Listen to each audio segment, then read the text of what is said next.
Presiding Officer, the Equalities and Human Rights Committee have had extensive debate throughout stages 1 and 2 on place of safety. We've listened to all of the concerns throughout, and I welcome the changes made by the Minister and also accepted by her into the bill to strengthen these provisions. But I'm also very clear about the purpose of Part 4 in its entirety. When we raise the age of criminal responsibility, there will still need to be powers for police and other public agencies to act to address the very small number of instances of significant harm that may involve a child under 12. I believe the powers we have in Part 4 are necessary and proportionate, but I also welcome Daniel Johnston's amendments and the Minister's to provide further assurance in relation to the police's power to take a child to a place of safety. As convener of the committee, I want to assure everyone in this chamber that every opportunity was given to the police to raise these concerns at stages 1 and 2.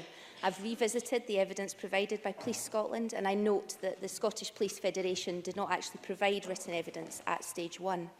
I welcome Police Scotland's focus in its written evidence on the need for child-centred policing, and that the need for powers in Part 4 would primarily be focused on meeting a child's needs.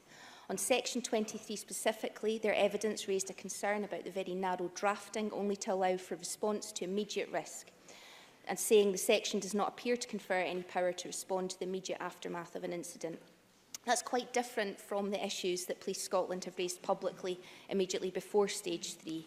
But I've also considered what it is they now appear to be asking for, which is to have a much broader, almost unfettered power to remove any child below the age of 12 to a place of safety for any reason through this bill. I simply can't accept this. It would have the effect of raising the age of criminal responsibility, but leaving the police with quite far-reaching powers. Daniel Johnston. I would thank the member for giving way. I don't believe that is what the police are asking for. I think what they're simply asking for a clarification that they can continue to do the common sense policing, the simple hand on the shoulder that they continue to do, and having that certainty, and they're concerned about that lack of clarity. So I just would wonder if the member might reflect that as she concludes her remarks. Ruth Maguire. Thank Daniel Johnston for that intervention. I will come on to that. It would have the effect of raising the age of criminal responsibility, but leaving the police with quite far-reaching powers to remove any child to a place of safety. This recent stooshy, if you want to call it that, would perhaps also shows that we have some way still to travel to change practice and culture.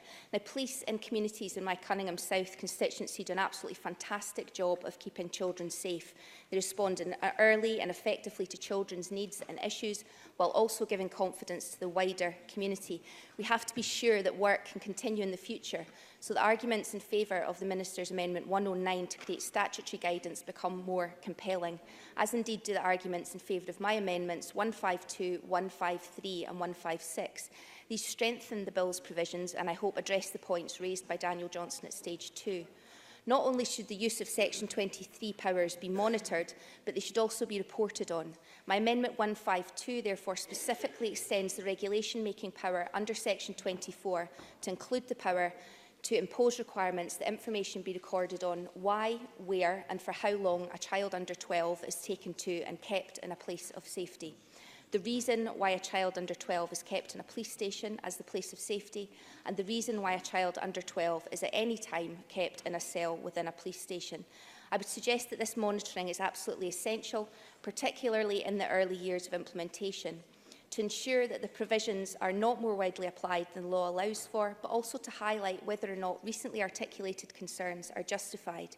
Amendment 153 requires Scottish ministers to prepare a report in relation to the information recorded in Amendment 152. And so that all this happens timeously, the first report should be laid before the Scottish Parliament as soon as practicable after the first year of Section 23 being in force. Amendment 153 then requires subsequent reports to be laid.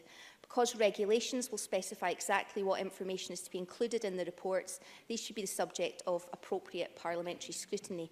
My Amendment 156 therefore applies the affirmative procedure. I urge all members to support my amendments.